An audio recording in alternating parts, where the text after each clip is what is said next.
बबलू एक गरीब लड़का था। वो शहर के एक होटल में वेटर की नौकरी करता था। बबलू दिमाग का बड़ा तेज था।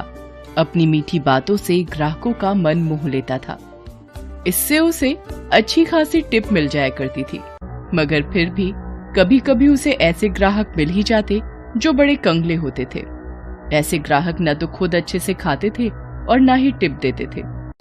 एक दिन इसी तरह का एक ग्राहक वहां आया। बताइए साहब, क्या लाऊं? खाने में क्या क्या है? चिकन में chicken handi, chicken Pathani, chicken Lucknowi, chicken कढ़ाई।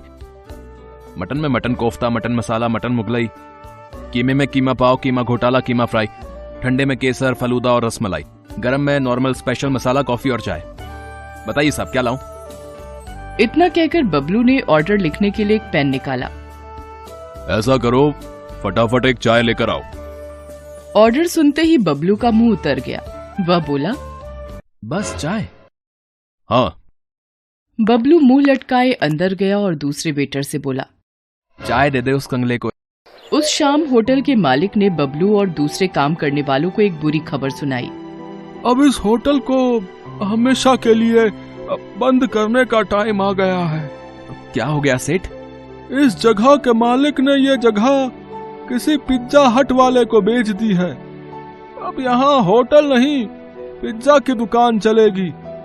इसलिए आप सब लोग अपना अपना इंतजाम देख लें। इस पिज्जा हट ने तो हमें ही हटा दिया। होटल बंद हुए कुछ दिन बीत गए। बेचारे बबलू को कोई काम नहीं मिला। वो अपनी छोटी सी खोली में उदास बैठा था। तभी उससे मिलने उसका एक दोस्त रघु वहां आया। रघु को देखकर बबलू बहुत खुश हुआ। उसने उसके लिए गर्मा गर्म चाय और पकौड़े बनाए। वाह, क्या पकौड़े बनाए यार तूने। ये तो जैसे मुंह में घुले से जा रहे हैं। एक काम क्यों नहीं करता, तू चाय और पकौड़े का एक छोटा सा ढाबा खोल ले यार। आहा, अरे यार, मैं कैसे कर सकता हूं धंधा? और ये चाय पकौड़े का भी कोई धंधा होता है? अबे पकौड़े का धंधा कोई मामूली धंधा नहीं है मेरे भाई। मेरे मोहल्ले में एक पकौड़े वाला रहता है, लक्ष्मण। कम से कम 3-4 हजार का गल्ला है उसका रोज का। अरे भाई, एक आदमी इसी तरह से चाय बेचकर देश का प्रधानमंत्री बन गया और तू इसे छोटा समझ रहा है? बात बबलू की समझ में आ गई। कुछ ही दिनों में इधर उधर से उधार लेकर उसने चाय और पकौड़े का एक छोटा सा ढाबा डाल दिया। उसके हाथों में जादू था। जो भी एक बार उसके पकौड़े खा लेता था, उसके मुंह में उसका स्वाद बस जाता था। फिर तो वो बार बार बबलू की दुकान पर पकौड़े खाने आता था। बबलू का स्वभाव भी बहुत विनम्र था।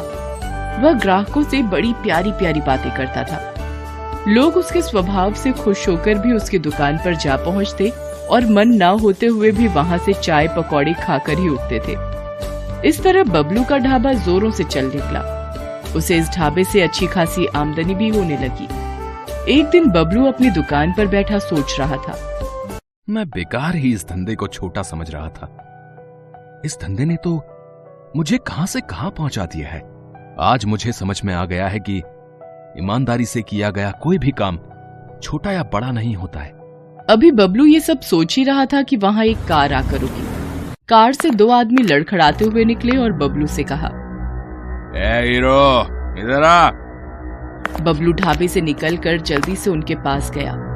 उनके मुंह से शराब की बू आ रही थी। एक काम कर, 2 प्लेट आलू पकौड़े, 2 प्लेट प्याज पकौड़े और 1 प्लेट मूंग दाल का पकौड़ा लेके आ जल्दी से। बबलू ने देखा कि दूसरे आदमी ने शराब की बोतल और 2 गिलास निकाले और कार की बोनट पर रख दिया। उनका इरादा वहीं शराब पीने का था। उनका इरादा समझकर बबलू बोला, साहब, पब्लिक प्लेस में शराब मत पीजिए। अबे जा, ज्ञान मत दे, ऑर्डर ला जल्दी से।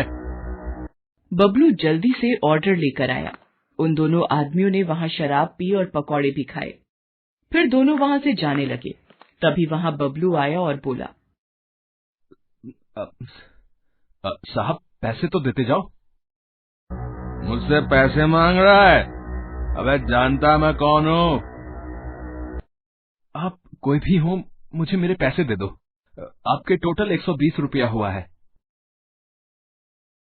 अबे वीरेंद्र भाटिया नाम है मेरा, इस पूरे इलाके का म्युनिसिपल कमिश्नर हूं मैं। अबे तेरा धंधा बंद करवा दूंगा, तो जानता नहीं मेरी पावर को। मैंने तो बस अपने पैसे मांगे थे साहब। बबलू की इस बात से वीरेंद्र भाटिया आग बबूला हो गया। उसने जमकर बबलू की दुकान में तोड़फोड़ की और वहां से चला गया। बेचारा बबलू अपने ढाबे की हालत देखकर रो पड़ा। वीरेंद्र भाटिया का गुस्सा इतने से शांत नहीं हुआ। अगले दिन बबलू को दुकान बंद करने का नोटिस मिल गया म्युनिसिपालिटी से। बबलू पर तो जैसे आसमान ही गिर पड़ा। दुकान के बंद होने से सिर्फ बबलू को ही नहीं, उन लोगों को भी परेशानी होने लगी जिन्हें बबलू के चाय और पकौड़ों की आदत लग चुकी थी। एक दिन बबलू अपनी खोली में उदास बैठा था, तभी वहां कुछ लोग आए। बबलू उन्हें पहचान गया। वो सब उसके रोज के ग्राहक थे। अरे बबलू भैया, अरे और कितने दिनों तक ऐसे ही बैठे रहोगे हैं? अगर अभी कुछ नहीं किया गया तो इस भाटिया की मनमानी बढ़ती ही जाएगी, बता रहे हैं। आज तुम्हारी दुकान बंद की है, कल हो सकता है पूरा बाजार बंद कर दे। तो मैं अब कर भी क्या सकता हूँ? तुम हमारे साथ उस भाटिया के ऑफिस में चलो, हम वहीं विरोध प्रदर्शन करेंगे। इस तरह बबलू उन सब लोगों के साथ चला। इतने लोगों के साथ होने से उसकी हिम्मत भी बढ़ गई थी। वो भाटिया के दफ्तर पहुंचा और अपनी दुकान खुलवाने की मांग की। भाटिया बाहर निकलता है और गुस्से में बबलू से कहता है, अच्छा, तो तू इन सब के साथ मुझे डराने आया है? तू जानता नहीं कि तू किससे पंगा ले रहा है। मैं तो जानता हूं, मगर शायद आप नहीं जानते कि आप किन लोगों से पंगा ले रहे हैं। ये गुप्ता जी हैं, हमारे एरिया के इंस्पेक्टर। रोज ड्यूटी के बाद ये मेरी ही दुकान पर चाय पकौड़े खाने आते थे। ये धर्मपाल जी हैं, यहां के एमएलए के खास आदमी। इनकी पार्टी की मीटिंग भी मेरी ही दुकान पर मेरे ही चाय के पकौड़ों के साथ होती है। आज 10 दिन से मेरी दुकान बंद है। ये सब गुस्से से बौखलाए हुए हैं। अब आप समझ लीजिए कि कौन किससे पंगा ले रहा है। ये छोकरा ठीक ही कह रहा है। पुलिस और नेता लोगों से पंगे लेना ठीक नहीं है। ठीक है, मैं तुम्हारी दुकान खोलने के कागज तैयार करवाता हूं। फिर भाटिया अंदर जाता है और बबलू की दुकान का परमिट लाकर उसे दे देता है। इस तरह बबलू की होशियारी और लोगों के साथ से उसकी दुकान फिर से चल पड़ी।